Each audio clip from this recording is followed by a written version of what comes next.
In the name of Allah, the most merciful, the most compassionate. This is the story of Musa, peace be upon him. A story that begins in the shadow of fear, under the rule of one of history's greatest tyrants. Pharaoh of Egypt was not only a king, he claimed to be divine. He demanded worship from his people and used cruelty to maintain his throne. One night, Pharaoh experienced a dream that shook him to his very core. He saw a fire blazing from Jerusalem, sweeping across Egypt, destroying the palaces and temples of the Egyptians, but sparing the homes of the children of Israel.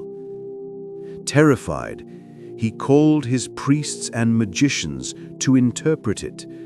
They told him, "A boy will be born among the children of Israel who will destroy your kingdom." Pharaoh's rage knew no bounds. He ordered the slaughter of every newborn male among the children of Israel. Soldiers stormed the homes of helpless families, tearing infants from their mothers' arms, leaving behind cries of grief that echoed across the land. To balance the population, Pharaoh later decreed that in 1 year the boys would be spared, and in the next year they would be slain. It was during the year of slaughter that Musa was born. His mother, a woman of deep faith, was overcome with fear for her baby. Yet Allah inspired her heart with a command: "Nurse him, but when you fear for him, place him into the river. Do not fear or grieve, for we shall return him to you and make him one of our messengers." Though her heart trembled, she obeyed. She placed the infant Musa in a wooden chest, kissed him with tears streaming down her face, and set him afloat upon the Nile. The current carried him gently, as soldiers scoured the land, searching for newborn boys. By Allah's decree, the chest drifted to the very palace of Pharaoh himself. When it was opened, Pharaoh's wife, Asiya, a woman of pure heart and immense faith, looked upon the child.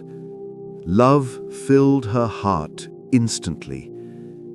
She turned to Pharaoh and pleaded, "He will be a comfort for me and for you.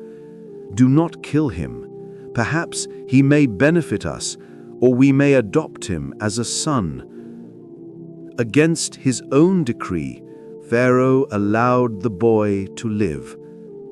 Musa was spared, growing up in the house of his greatest enemy, but Allah had more wonders in store. When the wet nurses of Egypt were brought to feed the child, Musa refused them all. His tiny lips would not accept their milk. Desperation grew in the palace until Musa's sister, who had secretly followed the chest from the riverbank, stepped forward with courage. She said, "Shall I direct you to a family who will care for him and be sincere guardians for him?" And so, by the perfect plan of Allah, Musa was returned to his own mother. She nursed him openly under the protection of Pharaoh, while her heart overflowed with peace. The promise of Allah was fulfilled before her very eyes. Her child was safe, nourished, and destined for greatness.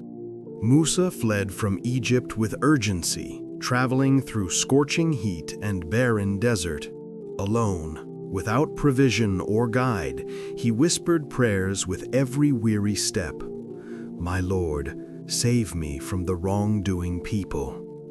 My Lord, guide me to the right path. Days passed as he wandered, weak from hunger and thirst, until at last he reached the land of Madyan, a distant settlement where life was calmer and Pharaoh's reach did not extend. Near the entrance to the town, Musa came upon a well where shepherds gathered to water their flocks. Crowds of men pushed and jostled, each trying to draw first, while on the side he noticed two young women holding their sheep back from the chaos. Their modesty was striking. They kept their distance, unwilling to force themselves among the men. Musa, though exhausted, approached them with gentleness. "What is your situation?" They replied, "We cannot water our flock until the shepherds finish, and our father is an old man." Without hesitation, Musa stepped forward. Despite his own hunger and fatigue, he pulled water for them, driving away the crowd and giving their flock its fill. Once finished, he withdrew to the shade of a tree, his body trembling from weakness. From the depths of his soul, he whispered, "My Lord, I am in desperate need of whatever good you send down to me." It was a prayer of humility and trust, the words of a man stripped of everything, yet holding firmly to his faith. Not long after, one of the two young women returned. She approached with shyness and modesty, saying, "My father invites you, so he may reward you for watering for us." Musa arose and followed her, careful to keep a distance out of respect. Narrations tell us that he even asked her to walk behind him and guide him with words or stones so that he would not gaze upon her needlessly. His dignity and sense of honor were clear. When they arrived, Musa was welcomed into the house of their father, an upright elder whom many scholars identify as the prophet Shu'aib, peace be upon him.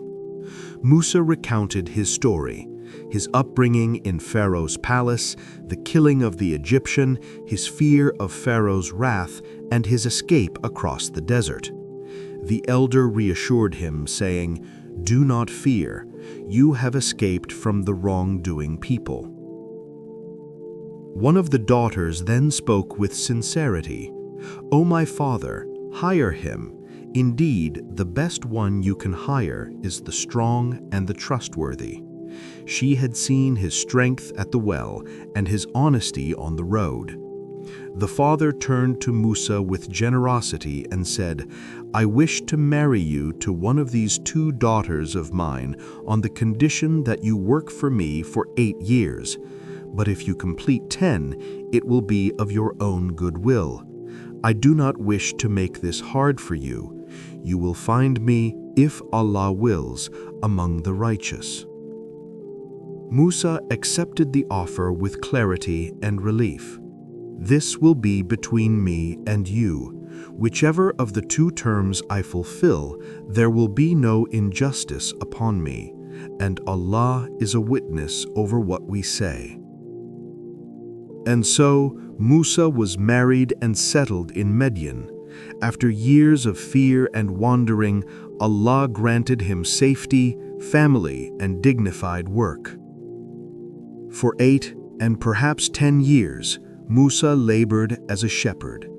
Day after day, he guided the flocks through open valleys, facing the scorching heat and the cold of the night. In solitude, he learned patience and gentleness.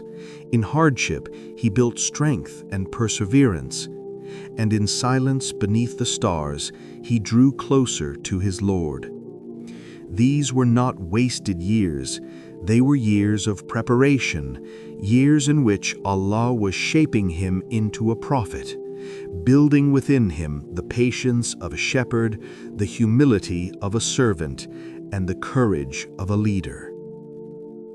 From the river of Egypt to the deserts of Madyan, Every step of Musa's journey was written by the wisdom of Allah. Soon, when his time of service was complete, he would set out once more, unaware that on a lonely mountainside a fire would blaze, and with it the call of prophethood would begin. And this is how the first act of Musa's story comes to a close. If you wish to hear the next chapter, where Musa encounters the divine flame and receives his mission, then please subscribe and follow for more of these timeless stories of the prophets.